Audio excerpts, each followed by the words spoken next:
Dimensi-TV-News.com. Inspirasi membangun daerah. Edisi nomor 362. Sabtu, tanggal 23 April tahun 2022.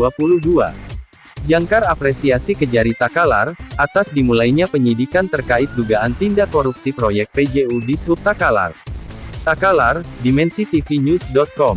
Ketua LSM, Jaringan Penggiat Anti Korupsi dan Kriminal, Jangkar Sulsel, Sahabudin Ale mengapresiasi Kejari Takalar atas dimulainya penyidikan terkait proyek rehabilitasi, pengadaan penerangan jalan umum PJU tahun anggaran 2021 yang diduga syarat korupsi, Jumat tanggal 22 April tahun 2022.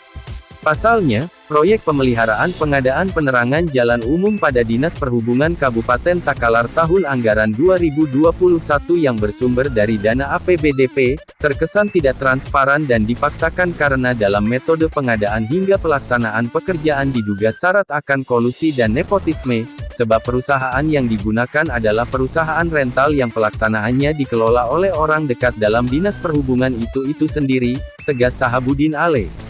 Ironinya, kata Sahabudin Ale, dari hasil investigasi di lapangan dan informasi beberapa sumber, material serta tenaga dalam pelaksanaan pekerjaan tersebut tidak sesuai dengan spesifikasi serta ahli dalam bidangnya sehingga, pekerjaan tersebut terkesan asal jadi serta adanya perusahaan pengelola yang tidak sesuai sub-bidang klasifikasi layanan pekerjaan yang dilakukan sehingga menjadi sorotan dari DPW Akli Sulsel, saat kami konsultasikan perihal proyek tersebut, hingga terindikasi adanya pekerjaan yang diduga kuat tidak sesuai yang tertuang dalam kontrak kerja, padahal proyek tersebut telah dicairkan anggarannya 100%, ungkap Sahabudin Ale.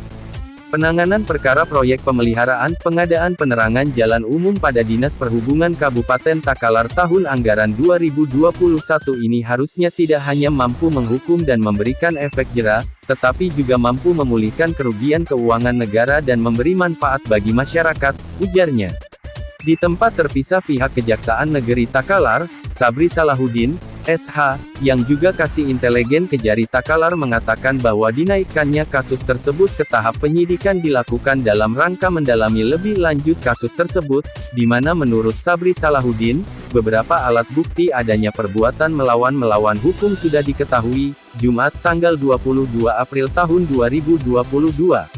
Puldata maupun Pulbaket sudah rampung, besar kemungkinan dalam waktu yang tidak lama lagi kasus tersebut akan menetapkan beberapa orang tersangka, beber Sabri Salahuddin. Hal senada disampaikan Kasipitsus Kejari Takalar, berdasarkan kesimpulan hasil pemeriksaan kami terhadap proyek tersebut, kuat dugaan proyek itu tidak sesuai kontrak kerja dan berpotensi merugikan keuangan negara, tandas Angriani Kasipitsus yang juga koordinator tim penyidik Kejari Takalar, Jumat tanggal 22 April tahun 2022. Sekedar diketahui, dalam pekerjaan proyek pemeliharaan rehabilitasi penerangan jalan umum PJU, Dinas Perhubungan Takalar, ada 6 perusahaan yang terlibat dalam proyek tersebut. Berdasarkan dokumen pemeriksaan ada 6 rekanan yang dilibatkan dalam proyek itu, dan mereka juga telah diperiksa, termasuk sejumlah pihak di Dinas Perhubungan, tegas Kasipitsus Angriani.